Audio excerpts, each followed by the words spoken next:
I was standing knee-deep in muddy water, staring at what used to be my wetlands, and what Natalie Adams, the HOA president, proudly called her community highway. The irony was brutal. She said the road would connect the neighborhood. Instead, it connected every storm drain straight into my backyard. When I bought this land, I knew every cattail and cypress by name. It was protected ground, a living sponge that absorbed rain and sheltered wildlife. But to Natalie, it was wasted space. She wanted concrete, not conservation. Now the asphalt she poured without permission was cracking under its own arrogance. And as the thunder rolled across the horizon, I realized nature had started to collect its debt. They thought they could pave over nature. Nature had other plans. Before we dive in, comment where you're watching from, and don't forget to subscribe for more real HOA stories where karma always finds its way. When I first bought the property, I didn't want neighbors, I wanted quiet. 60 acres of open sky, tall grass, and mirrored water. The kind of place where frogs sang louder than traffic, and the wind moved through the cattails like a sigh.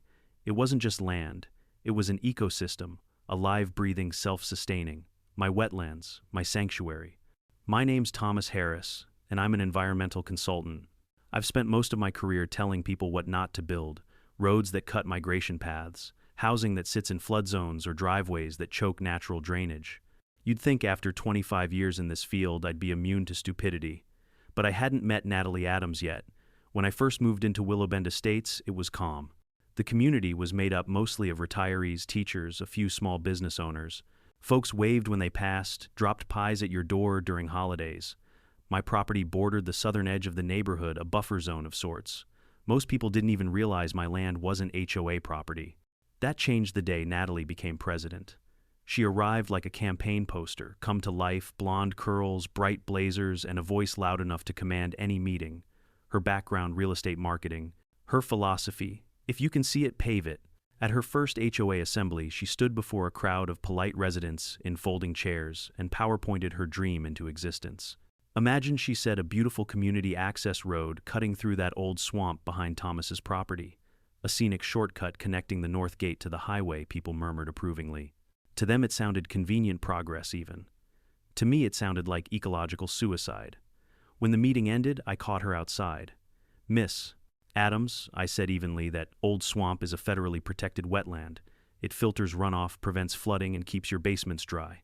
You start digging there, you're not just breaking the law, you're asking for a disaster." She smiled, that politician's smile, the kind that doesn't reach the eyes. "I appreciate your passion, Thomas, but I've seen the satellite maps. It's just a little soggy land. A culvert and some gravel will fix that right up." "It's not soggy land," I corrected. "It's a hydrological system. It's meant to absorb water, not divert it." Her smirk didn't waver. "Well, maybe you and your frogs can keep a corner of it. But the community has to move forward." Forward, I thought. Straight into the floodplain. The next few weeks passed quietly enough. I thought maybe she'd drop the idea once she realized how expensive and complicated federal permitting could be. You can't just dump concrete wherever you like, not with environmental oversight, not with protected species in the mix. But Natalie Adams wasn't the quitting type. It started with letters.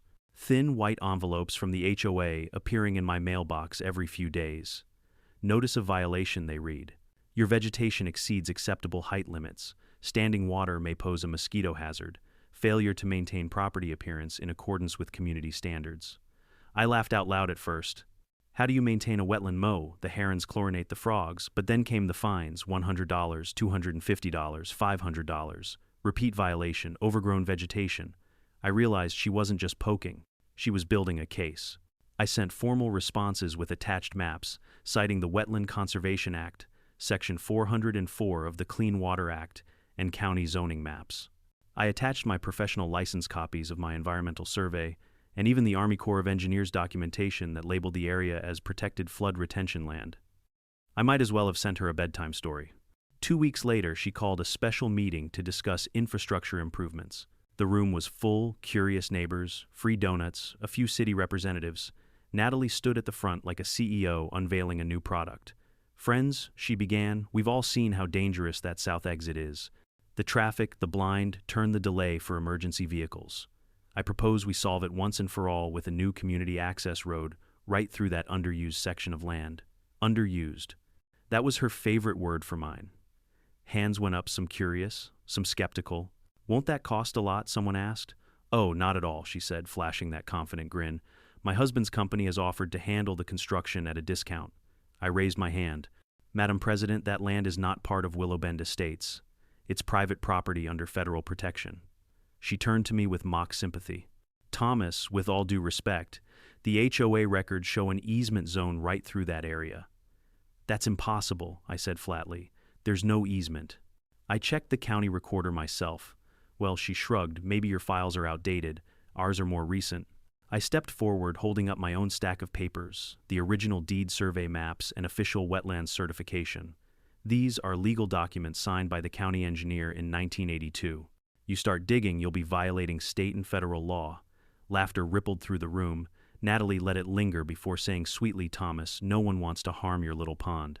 We're just talking about community progress. Don't make it personal. It becomes personal, I said when you bulldoze my land. Her smile froze for half a second before she regained her poise. Let's vote, shall we? Hands went up, mostly her allies, the ones she'd promised increased property values and better access. The motion passed in minutes. Natalie turned to me with a look of triumph. See democracy in action. I stared back. You just voted to break the law. She tilted her head. Then I guess the law will have to catch up.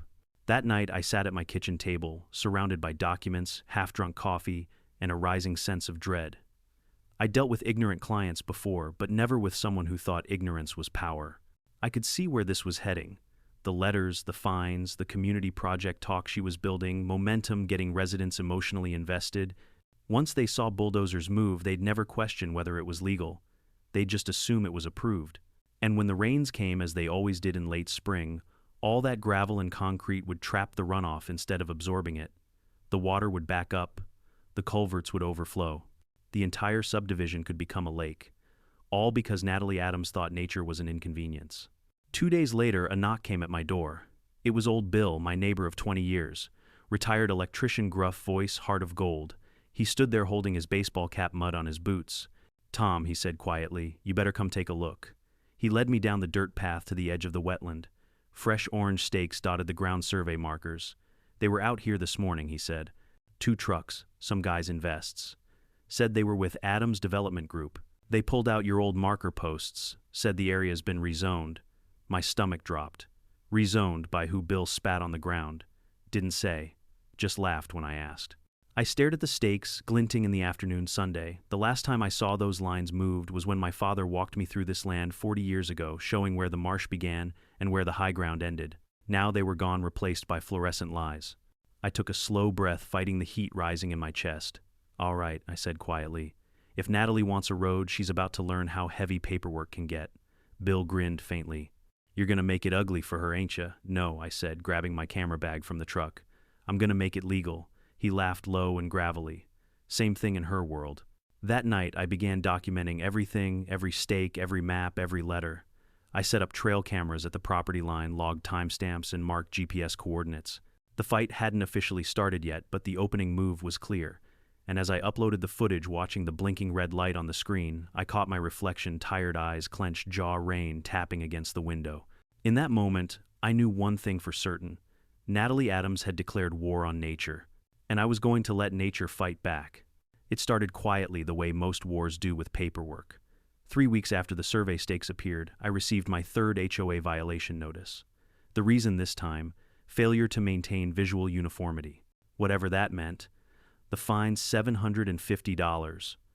Natalie's signature stamped in blue ink like a declaration of dominance. I called the HOA office. A chipper voice answered, Willowbend Estates. This is Janet. This is Thomas Harris. I just received another violation notice. Oh, Mr. Harris, she said with mock sympathy. Yes, those are automatically generated. The board's been reviewing all properties bordering community land. Community land? I repeated slowly. You mean my land? There was a pause. Then carefully, well, the new boundary survey does show an expanded easement zone.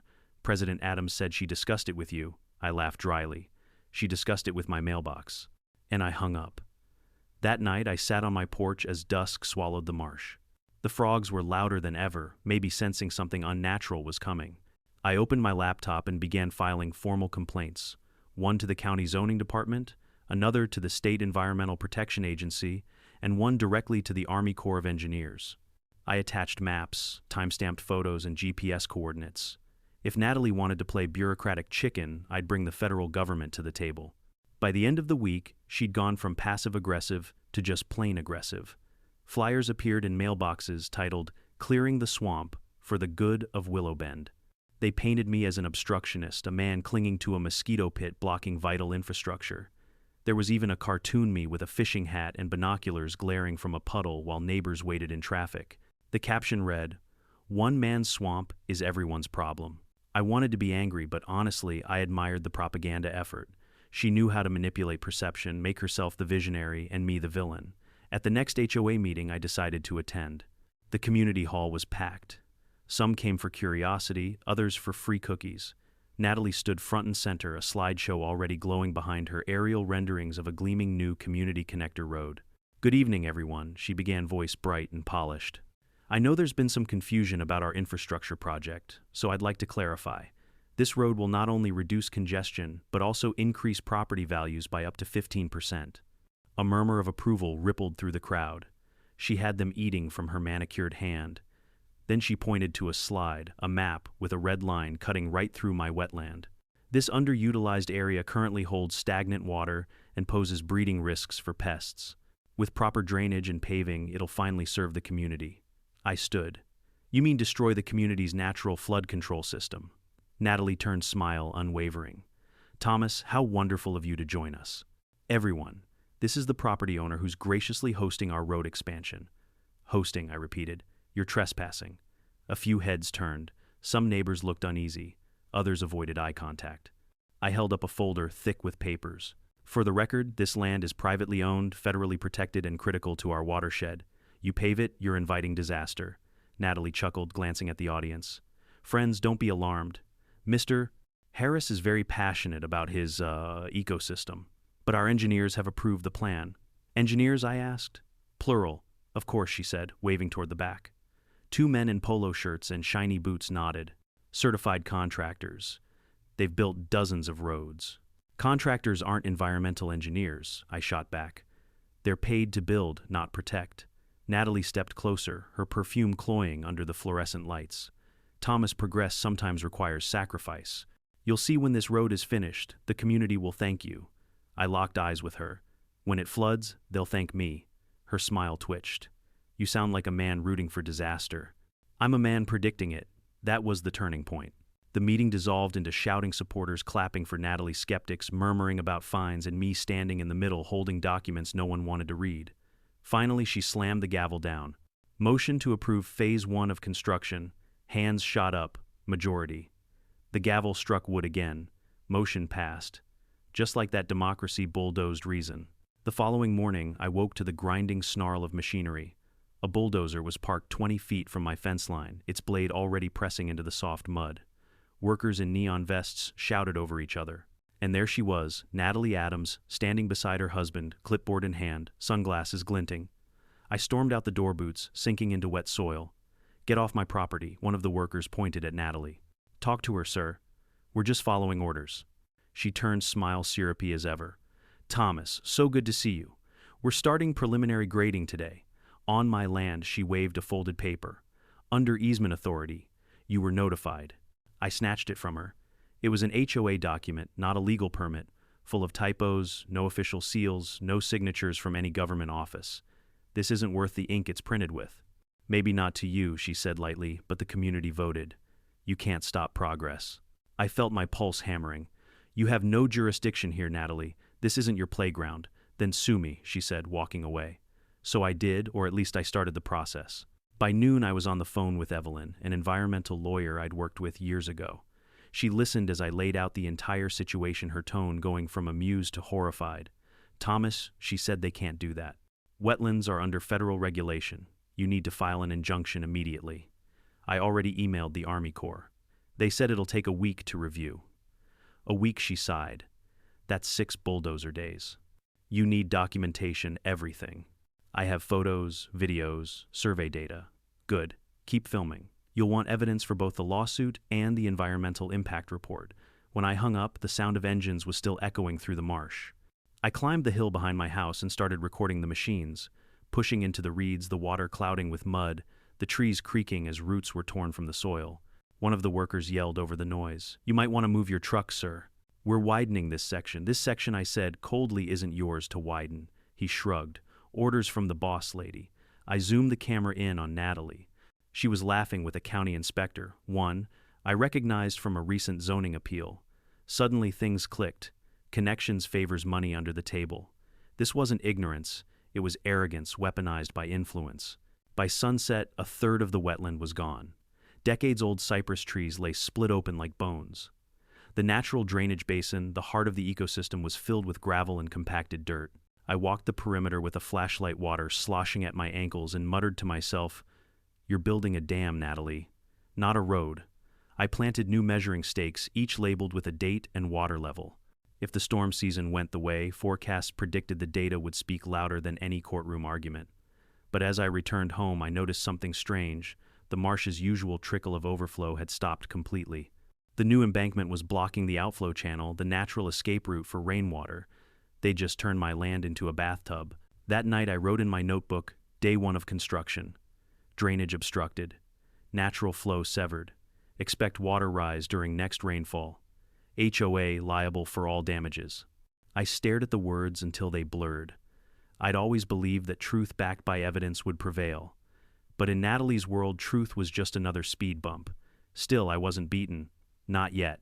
Tomorrow, I'd file the injunction, contact the press, and send the footage to every environmental board in the state. Because if Natalie Adams wanted to build her empire on a swamp, I'd make sure the first storm would remind her exactly whose kingdom this was.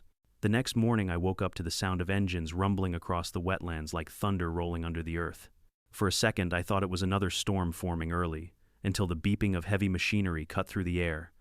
I ran to the porch, coffee still in hand, and froze. They were back. 4 bulldozers, 2 dump trucks, and an excavator, all crawling over the marsh like yellow metal locusts. Workers in neon vests shouted instructions, pushing gravel and sand into what used to be a living ecosystem. The cattails that once swayed like sentinels were gone. The water was gone. The frogs, the herons, the dragonflies gone. At the center of it all stood Natalie Adams, arms crossed, wearing oversized sunglasses and a white hard hat that said HOA Infrastructure Lead. Her husband, Paul Adams, stood beside her, gesturing proudly toward a blue tarp marked with survey lines. I felt the air leave my lungs. I didn't even bother to grab a jacket, I just marched down the hill. "Get those trucks off my land," I shouted over the engines. One of the foremen, a broad man in a neon vest, turned and pointed his clipboard at me. "Sir, you're trespassing on an active job site." "Trespassing? This is my property," I yelled, my voice shaking with disbelief. Natalie turned slowly, lowering her sunglasses. "Thomas," she said smoothly, like she was greeting an old friend at brunch, "you're interrupting official HOA work." "Official," I barked. "You're building on protected wetlands without a single permit. This isn't just illegal, it's insane." She smiled, too calm. "We have all the documentation we need." She held up a stack of printed papers. I snatched them from her hand. It was the same nonsense I'd seen before. HOA Infrastructure Initiative. No signatures, no county seals, nothing but a fancy header, and her own signature scrawled across the bottom. "You forged this," I said. "Strong accusation," she replied, folding her arms. "Maybe you should let the courts decide." I glared at the bulldozers. "You're destroying an ecosystem. Do you even understand what that means? This wetland absorbs over 50,000 gallons of floodwater per inch of rainfall. You're turning it into a bowl." "Thomas," she said sweetly, "you've made your point. But the board has voted. Democracy wins." I took a step closer. Democracy doesn't override federal law. Her smile didn't move, but her voice hardened. "You don't want to make this personal. It already is." I called the sheriff's office, my phone shaking in my hand. "This is an emergency," I said. "They're bulldozing my property, my protected wetlands."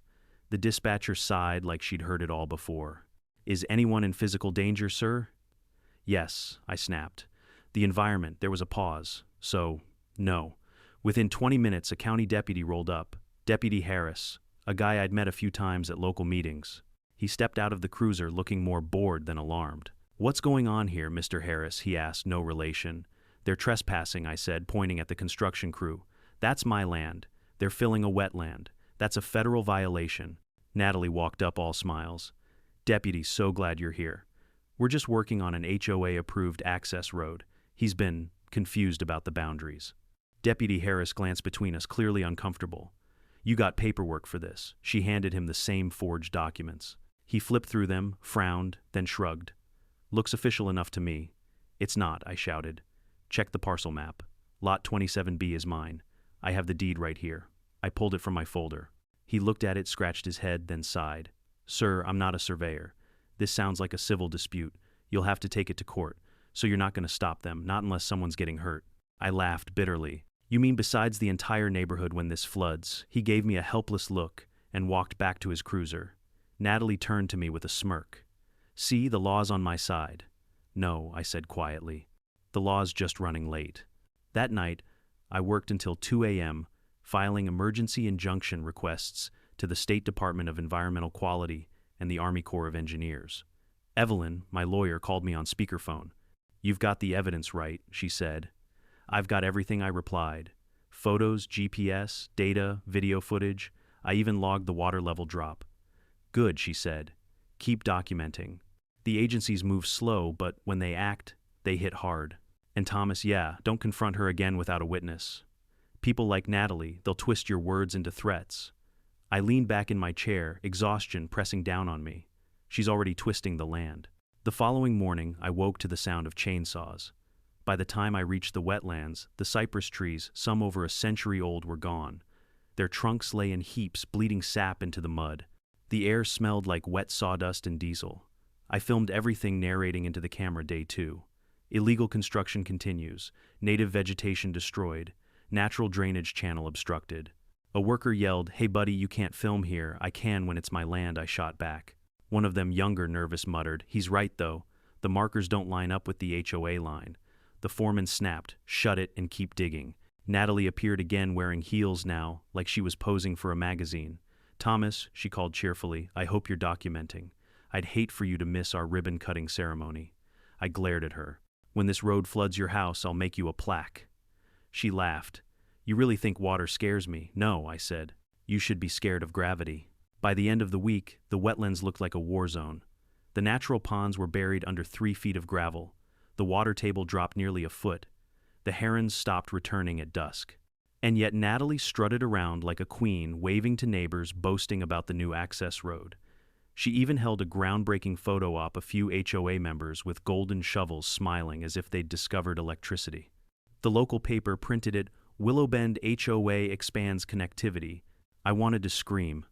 Instead, I clipped the article and filed it as evidence. Because I knew something Natalie didn't. She'd just built a dam in a floodplain. Late one night, rain began to fall, light at first, then steady. I grabbed my raincoat and flashlight, trudging through the muck toward the construction site. Water pooled where it never had before, swirling in strange eddies. The roadbed, still unfinished, blocked the natural outflow. I marked the water height 6 inches above normal, after only 2 hours of rainfall. By dawn, it had climbed to 10. This was proof. Physical, measurable proof that the road was obstructing the floodplain. I emailed Evelyn the data, copying the county's environmental officer, and wrote, "When the big storm hits, this will be catastrophic. The HOA has built a barrier. Water will find another path straight through the neighborhood." 2 days later, Natalie threw a celebration barbecue right on top of the new asphalt. Music banners, smiling residents, all congratulating her vision. She even had the nerve to invite me. I went anyway. I wanted witnesses. She saw me approach and raised her plastic cup. Thomas cared to toast to progress. I looked around at the people laughing and eating under the banner that read, "The future of Willowbend." "Sure," I said. "To the future." She clinked my cup. "See, you're coming around." I smiled thinly. "Just remember, Natalie, every dam breaks eventually."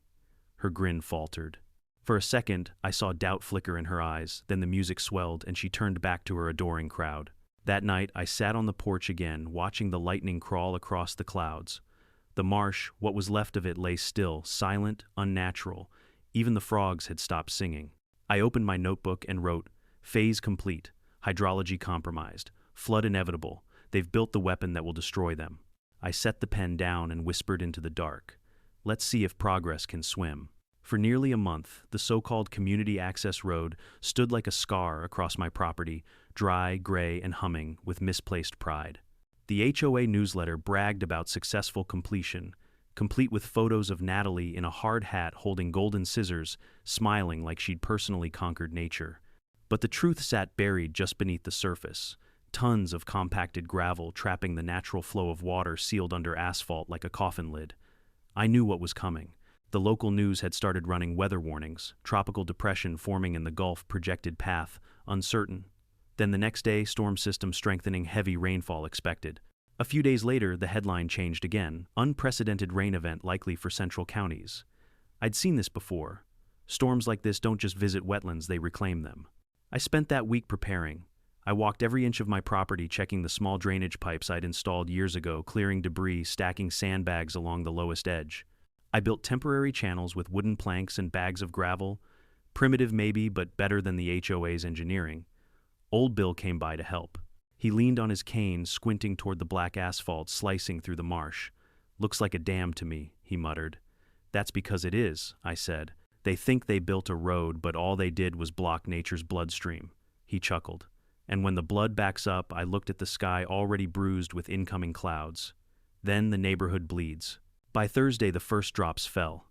Natalie, of course, posted a triumphant message on the community board. "Don't panic, the new road has advanced drainage systems designed to handle heavy rain. Trust the process." Advanced drainage. She meant 2 metal culverts her husband had installed after I'd pointed out the blocked waterway. The problem was, they were positioned 3 feet above the natural flow line. Water doesn't drain uphill. I replied under her post with a simple message: "Water doesn't negotiate, Natalie. It remembers." Within an hour, my comment was deleted and I was banned from the HOA forum. Typical. That night, the rain grew steady, a slow percussion against the roof. I sat by the window, sipping coffee, my camera trained on the wetlands. Every 30 minutes, I logged the water level on my gauge. Midnight up 2 inches, 2 a.m. up 6, 4 a.m. nearly a foot higher. I sent the data to Evelyn, who replied with a single line: "If this continues, call the state emergency office immediately." I didn't sleep.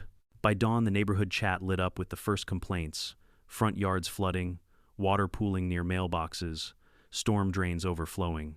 And yet Natalie posted another message: "Minor runoff all under control. The new road is holding beautifully." She wasn't wrong about one thing: it was holding too well. That morning, I went to check the situation for myself.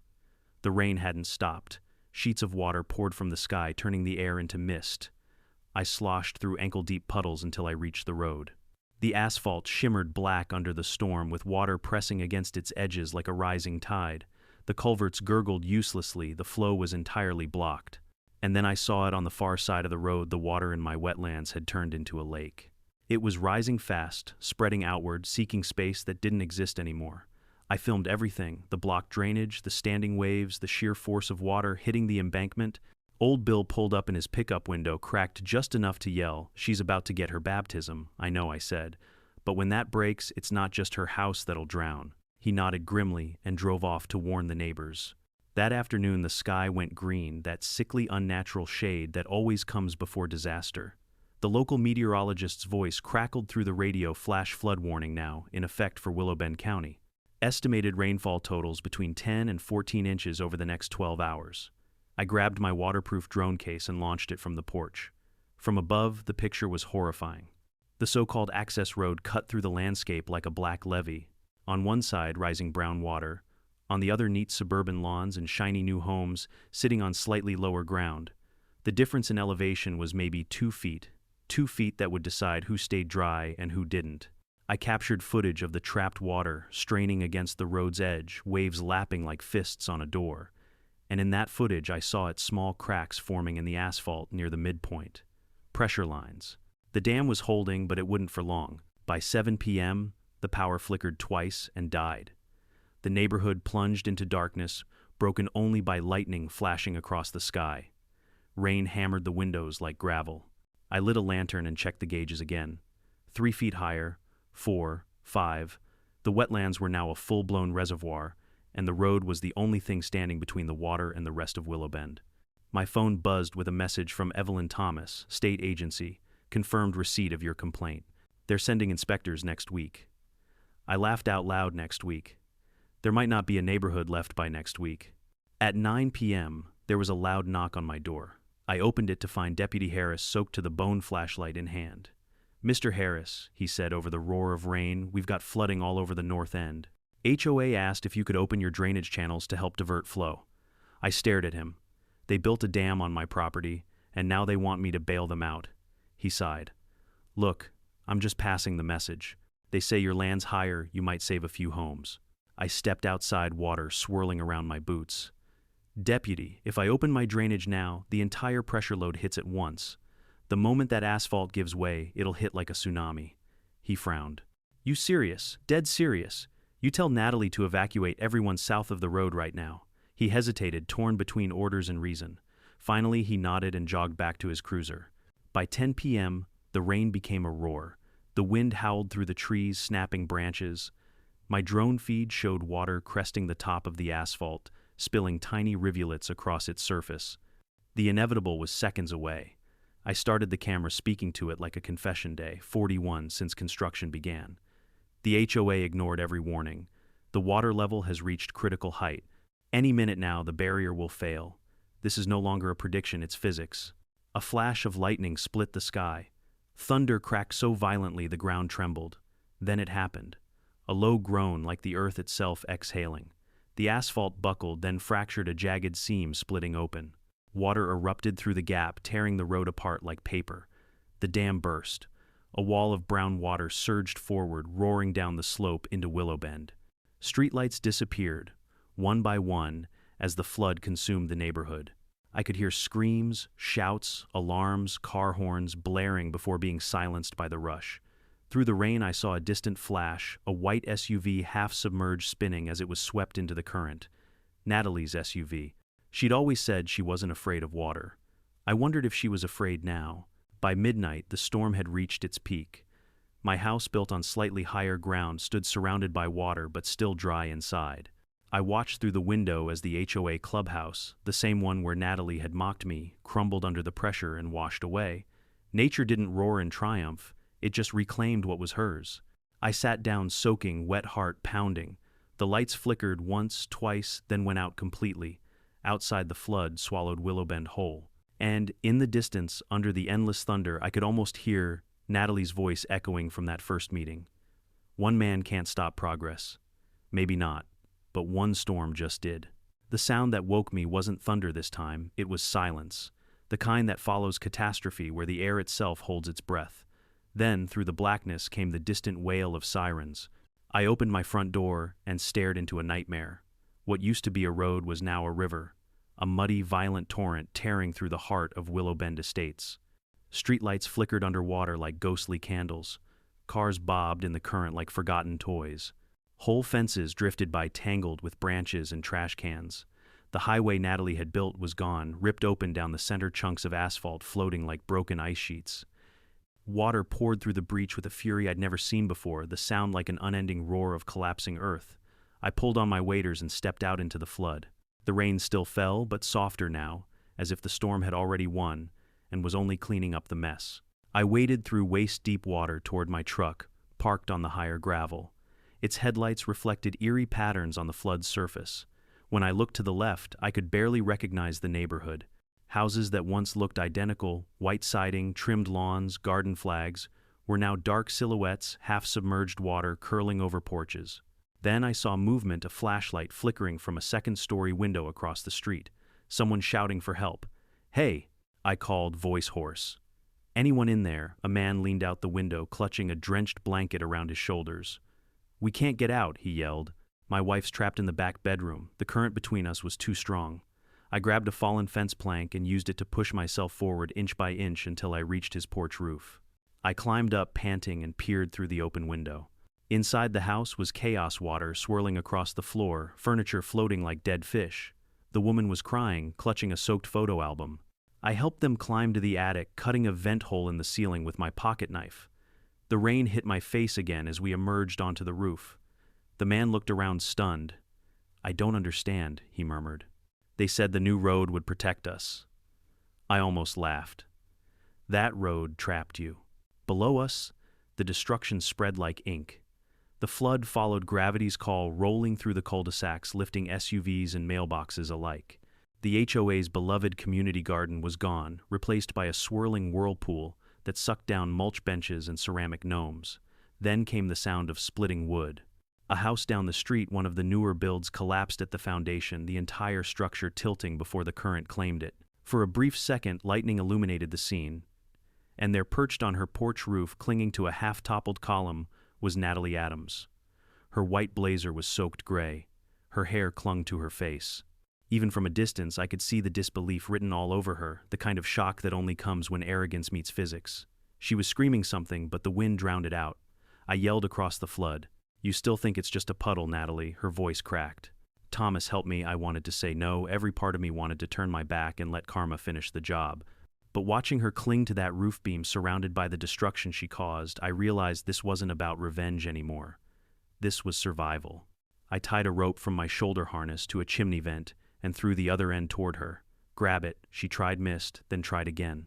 The second time she caught it. "Hold tight," I shouted, bracing myself. The current was pulling her house apart piece by piece. I pulled until my arms burned. Slowly, painfully, she crossed the current, half swimming, half crawling. When she reached my roof, she collapsed beside me, gasping. We sat in silence for a long time, just watching her kingdom sink beneath the flood. "I warned you," I said, finally, voice flat. She didn't answer at first. Her mascara streaked like black rivers down her face. I thought the engineers." "You mean your husband?" I snapped. "He's a contractor, Natalie. He builds driveways, not dams." She shuddered. "I didn't think it would be this bad." I gestured toward the chaos below. "That's the thing about nature. It doesn't care what you think." Her shoulders shook. For the first time, the mighty Natalie Adams looked small, a wet, trembling figure who'd mistaken control for understanding. By sunrise, the rain finally stopped. The storm clouds retreated east, leaving behind a silence broken only by dripping water and distant sirens. The floodwaters were already receding, slowly, unevenly, carving new channels where lawns used to be. My wetlands, which had once been dismissed as useless swamp, now shimmered like a mirror in the morning light, still intact, still absorbing. The rest of Willowbend wasn't so lucky. The drone footage I took that morning was surreal. The main road collapsed into two giant craters. The HOA clubhouse, once Natalie's pride, was reduced to matchsticks. Half the homes near the lower cul-de-sac were uninhabitable. Cars lay piled like driftwood at the community entrance. When emergency services finally reached us by boat, they found Natalie sitting on my porch steps wrapped in a blanket.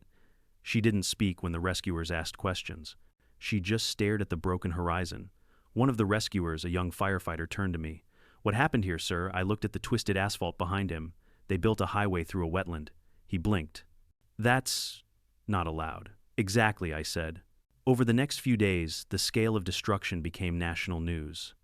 Helicopters circled overhead cameras capturing the drowned suburb. Reporters stood knee-deep in muddy water, reciting the same lines. Local homeowners say the new HOA access road collapsed during record rainfall, redirecting floodwaters into residential streets. I watched the broadcasts from my living room generator, humming, coffee in hand. Every news anchor called it a freak accident. But I knew better. It wasn't freakish, it was inevitable. The county engineers eventually arrived to inspect the damage. One of them, a tall man in a yellow vest, approached me while I was documenting the debris line. "You're Thomas Harris, right? You're the one who filed those reports." "Yeah," I said, "weeks before the storm." He sighed, flipping through a clipboard. "You weren't wrong. The road created a total hydrological block. The pressure buildup was massive. When it failed, it released the entire retention load in one go." "In English," I said. He looked at the wreckage. "They turned your wetland into a water bomb." 2 days later, federal investigators showed up, the Army Corps of Engineers, EPA, FEMA, all with notebooks and cameras. They took my footage, my reports, and my logs. One of them, a stern woman with a badge, said quietly, "Mr. Harris, this evidence is going to be very important. Whoever approved this construction will face serious consequences." I looked toward what was left of Natalie's house, half collapsed, surrounded by police tape. She was sitting outside with a clipboard of her own, trying to explain herself to a pair of reporters. From where I stood, I could hear her voice trembling as she said, "We were just trying to help the community. We didn't know." I almost felt sorry for her. Almost. That night, the floodwaters finally drained completely. I walked the perimeter of my property under the pale moonlight. The wetlands had survived, scarred but alive. The reeds were bent, the mud deep, but the water was flowing again, free and steady. I knelt by the old bridge and dipped my hand into the cool, dark current. "You held the line," I whispered. "You always do." Behind me, the ruined neighborhood stretched like a warning, roofs, caved mailboxes, twisted, and silence heavy as guilt. Nature hadn't just punished them, it had taught them. And as for me, I realized something else. I didn't need revenge. I had reality. The water had done what I never could. It forced everyone to see the truth. When I finally went inside the news, Anchor's voice echoed faintly from the radio. Officials have confirmed that unauthorized construction by the Willowbend HOA contributed to catastrophic flooding. Multiple lawsuits are expected. I smiled for the first time in weeks. Karma, it turned out, had perfect timing. When the rain finally stopped, Willowbend Estates looked like a war zone. The drone footage that once showed perfect rows of homes and trimmed lawns now revealed a shattered grid of mud debris and silence. The HOA highway was completely gone, a gaping wound through the landscape torn open from end to end. The asphalt lay in twisted chunks, some lodged in tree branches, others piled at odd angles like broken bones. The air smelled of wet earth, diesel, and loss. I stood at the edge of the wreckage that morning, my boots sinking into sludge, notebook in hand. Every few feet I took a photo, measured, logged. Documentation had become second nature by now, part habit, part therapy. But this time, I wasn't doing it for myself. I was doing it for everyone who had refused to listen until it was too late. The storm had made its own argument, and nature had signed it in floodwater. 2 days after the flood, county engineers arrived in bright orange jackets, setting up temporary fences and surveying the damage. The lead engineer, a tall woman named Marianne Cho, approached me while I was taking water samples near the destroyed culvert. "You're Thomas Harris, right?" she asked, flipping through a clipboard filled with printouts. "You're the one who filed the wetland complaints." I nodded. "Filed, documented, begged, take your pick." She exhaled sharply. "I've read your reports. You were right about everything. The road they built acted as a containment barrier. Once the water breached, it multiplied the discharge velocity. It's one of the worst design failures I've ever seen." "I wouldn't call it a design failure," I said, watching a frog hop back toward the slowly refilling marsh. "More like arrogance in asphalt form." She almost smiled. "That's going in my report." By evening, the county had cordoned off half the neighborhood. News vans lined the remaining dry street, their satellite dishes pointed skyward like flowers reaching for light. Journalists in rain boots trudged through the mud, narrating their segments about an HOA project gone wrong. One camera crew approached me as I was loading my drone gear into the truck. "Mr. Harris," a reporter called out, "you're the environmental consultant who warned them right." I hesitated. I didn't want to turn this into a performance. But I also knew silence had gotten us here in the first place. "That's right," I said. "Can you tell our viewers what went wrong?" I looked straight into the camera. They built a highway through a wetland. The HOA ignored environmental law, basic hydrology, and common sense. I told them it would flood. They called me a doomsayer. Turns out I was optimistic. The clip aired that night, and by morning it had gone viral. Within 48 hours, the story exploded across national media. Headlines screamed, "HOA highway causes catastrophic flood, homeowners demand answers." Willowbend president accused of forging permits. Nature fights back, one man's warning ignored. Natalie Adams became a household name for all the wrong reasons. When investigators from the EPA, Army Corps of Engineers, and State Environmental Agency descended on Willowbend, I provided everything: photos, timestamps, recorded meetings, even the deleted HOA posts I'd archived. One agent, a stern man with gray hair and mirrored sunglasses, flipped through the folders on my table and said, "You built a better case than most of our field teams." "Years of frustration make you thorough," I replied. They stayed for 3 days, collecting samples, measuring water tables, inspecting the destroyed culverts. When they left, the verdict was clear: multiple violations, falsified zoning maps, illegal land alteration, destruction of federally protected wetlands, and obstruction of natural flood channels. The fines alone totaled $1.2 million. But that wasn't the real punishment. The HOA's insurance company announced it would refuse all coverage, citing illegal construction and gross negligence. The board panicked. Members began turning on each other. I heard snippets from the chaos, angry phone calls, threats, resignations, and at the center of it all was Natalie. She tried to spin the narrative, claimed her husband had handled the paperwork, claimed the storm was a once-in-a-century event no one could predict. But the evidence didn't lie. My drone footage showed her standing at the site directing workers. My recordings from the HOA meeting captured her dismissing the warnings. When the county attorney filed charges, fraud, forgery, and reckless endangerment, I wasn't surprised. What did surprise me was how fast her supporters vanished. The same neighbors who once cheered her progress now marched to her house demanding refunds, shouting through the mud-caked streets. Someone even spray-painted "Nature One" across her garage door. Within a week, she and her husband filed for bankruptcy. One morning, about a month after the flood, I was sitting on my porch repairing a water sensor when a familiar car pulled into the driveway, a county vehicle. Deputy Harris stepped out, looking sheepish. "Morning, Tom," he said. I gave him a nod. "Morning, Deputy. You here to find me for having too much grass again?" He chuckled awkwardly. "Not this time. I just wanted to apologize for what," he rubbed the back of his neck. "When you called that day, when they were bulldozing, I should have done more. I could have pushed harder, gotten the county surveyors out here sooner. I didn't think it'd end like this." I studied him for a moment, then said quietly, "Nobody ever thinks it will, until it does." He nodded, eyes downcast. "You saved lives, you know. If you hadn't warned people that night," I shrugged. "I just told them what the water already knew." By the third week, the cleanup had begun. Excavators pulled chunks of asphalt from the wetlands, while restoration crews worked to rebuild the drainage. The Army Corps set up temporary pumps to redirect standing water back into proper channels. It was strange, watching people fix the thing I'd spent months trying to protect from being broken. Evelyn, my lawyer, visited the site one afternoon. "You're practically a local legend now," she said, smiling faintly. "The wetland guy who took down an HOA?" "Not exactly the title I wanted," I said. "Maybe not, but you've given people a playbook. Every property owner fighting overreach is quoting your case. You'll be cited in environmental law textbooks." I looked over the marsh where cranes were removing the last fragments of road.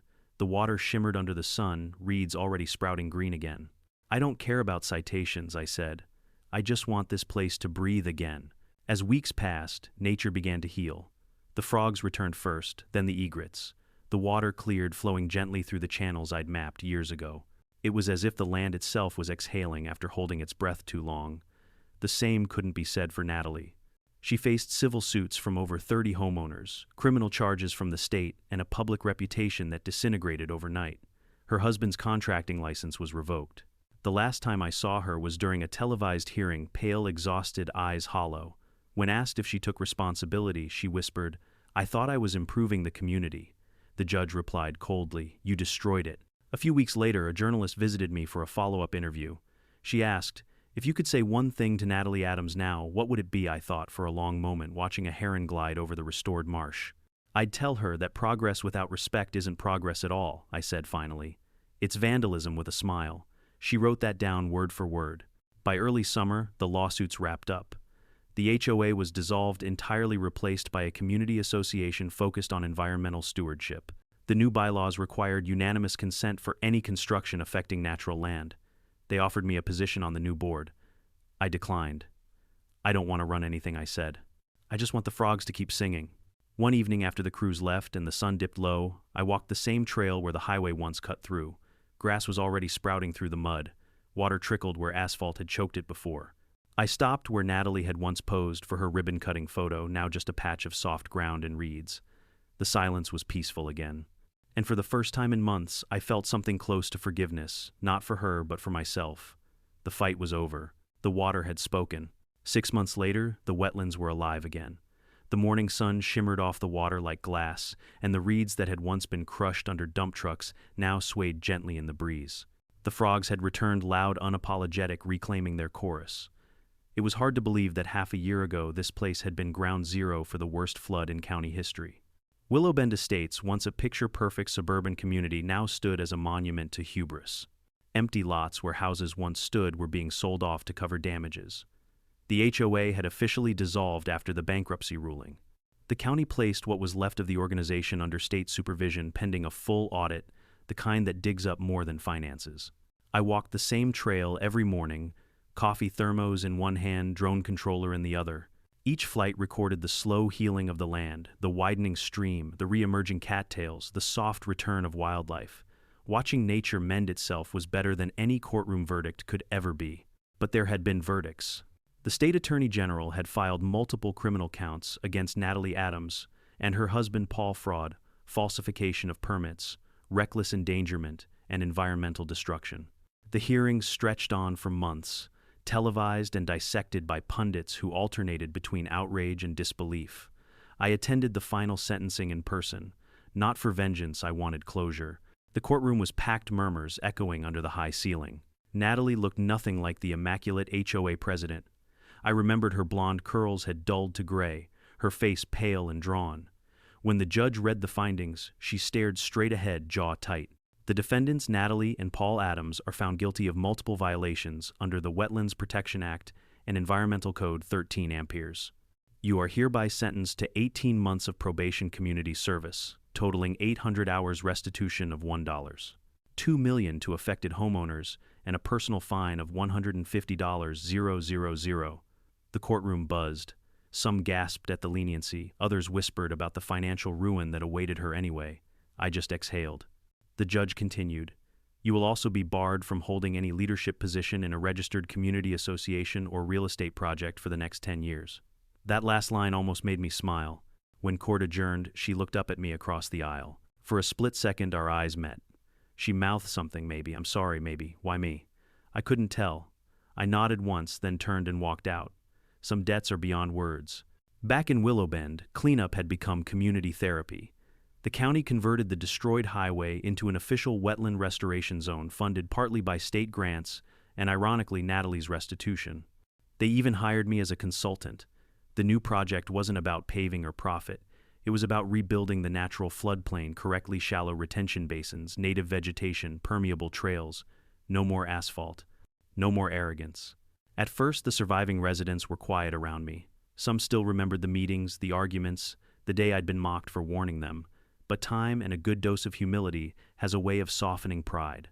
One afternoon, as we watched volunteers planting marsh grass along the water's edge, Mrs. Langley, a retired teacher who'd once voted for the road, approached me with a tray of seedlings.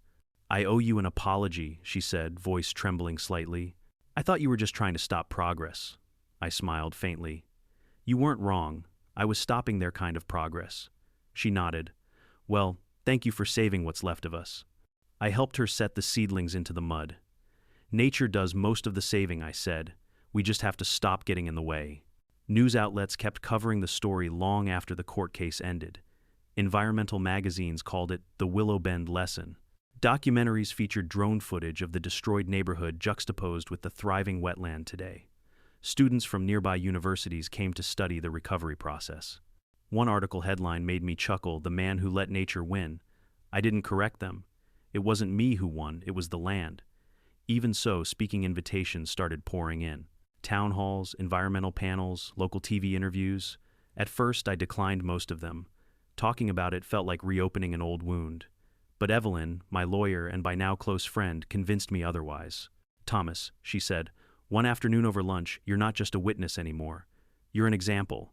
People need to know that standing your ground matters, even when it's just mud and reeds." She was right.